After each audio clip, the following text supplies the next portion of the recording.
a miracle.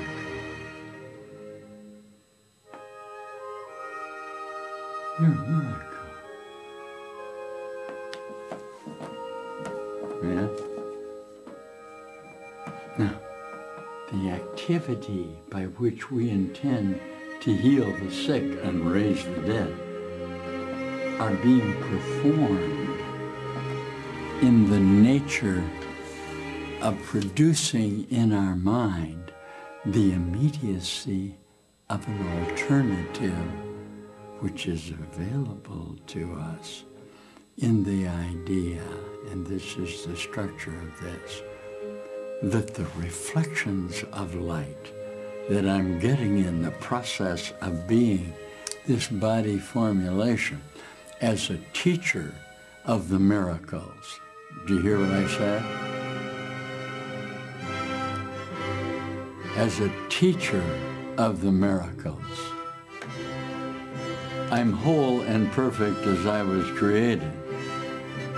At that point, within the process of the idea that you are mind, okay, body, and spirit.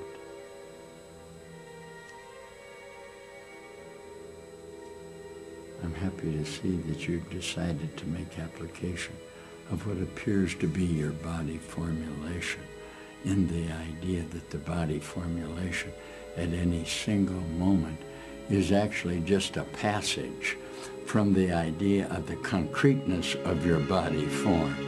So beautifully read by my good friend Deepak, that we're going to look just for a second at how the miracle actually works. It'll take us just a minute. Because I assure you that I'm not going to be a body within the framework of what I intend to do, of what I intend to do, of what I intend to do, of what I intend to do. Let's look a little bit, real quickly, at what a miracle really is then. Because there's no question that it seems to you that you're solid in your body form. Doesn't it? In other words, I'm teaching you that the elements of time that appear to be passing, okay, when I came in here and sat down, all right, are actually only going on at the moment that I sat. Now, if you look at what the reference I'm trying to teach you is, okay, you can see that the manner of the replication of my body is actually going on precisely and only at this moment. Yet I retain a body structure of myself by assuming a role of what we call solidness, okay, or wholeness, or body formulation. You listen, my entire teaching to you, the entire teaching of what we term Homo sapien, there's always a wholeness in him, in the idea that he's a body formulation. Now, in what we would call the healing of the body, I must show you that at any single moment you can assume that title. Now, listen with me. Listen about what Deepak says about that. It's been said since the beginning of time. It's been said since the idea that you have a solid body came into the idea of the consciousness of yourself. Listen with me. Listen.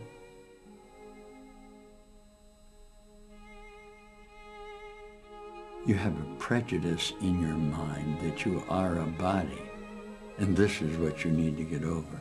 It's the idea in favor of things that appear to be concrete or tangible and three-dimensional. We feel that a rock is real because it's solid and heavy, and our senses can easily locate it in space and time. So what are we to make of a reality where seeing isn't believing?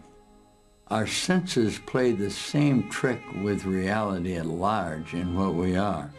Our brains are too slow to register that every concrete object is winking in and out of existence at the quantum level, thousands of times per second. Therefore, we see solid objects where none actually exist.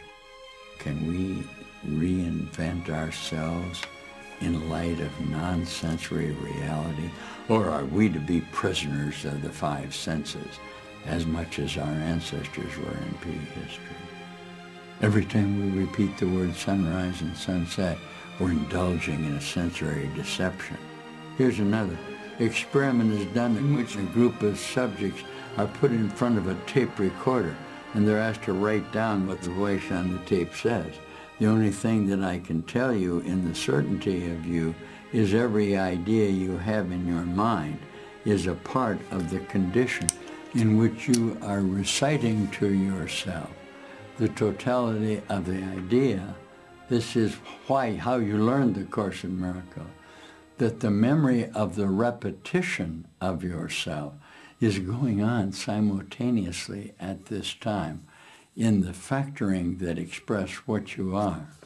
Now, I'm going to teach about myself for a moment, and I'm going to include someone perhaps who you know very well in the conceptual attitude of how he believes he can foster the idea of a reappearance of Jesus.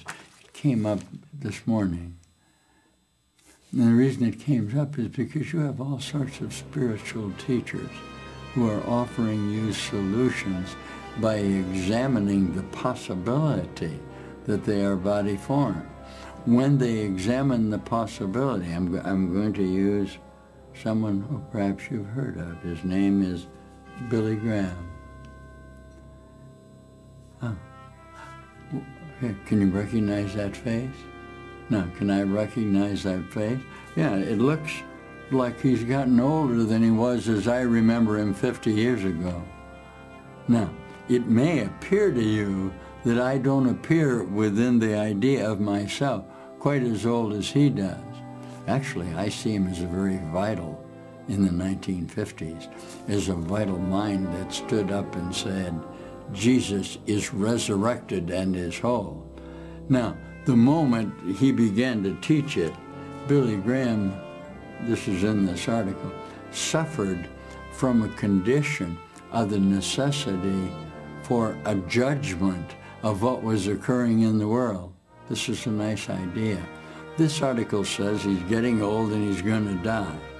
He's not getting old and he's not going to die. That from Jesus Christ. Yet Jesus will say to him that I went through all of the necessity for the replication of yourself. So the next thing you know, there you are with Eisenhower, or there you are with somebody you hate or somebody you love. Why? You have become judgmental. Here's the problem you have.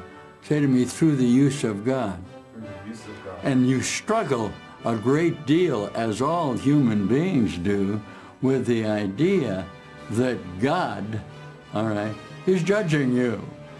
And it's very difficult. Now, suddenly, out of nowhere, are appearing teachers of Jesus who are saying to you very emphatically that God doesn't judge. You don't like it. All of healing that occurs, you are going to have to look at in the totality of your individual responsibility as you conceive of yourself to judge. Now, the investment that I offer you that God does not judge, you immediately are rejecting. Now, what's happening here with this, our friend here, Deepak, he knows perfectly well that in his mind, in the mind training, that Jesus was resurrected. All of the articles, all of the statements of 2,000 years say that he underwent a death experience in which his body form appeared, okay, to be laid in the grave, yet when they examined it, he was risen. He was in a different cycle of time.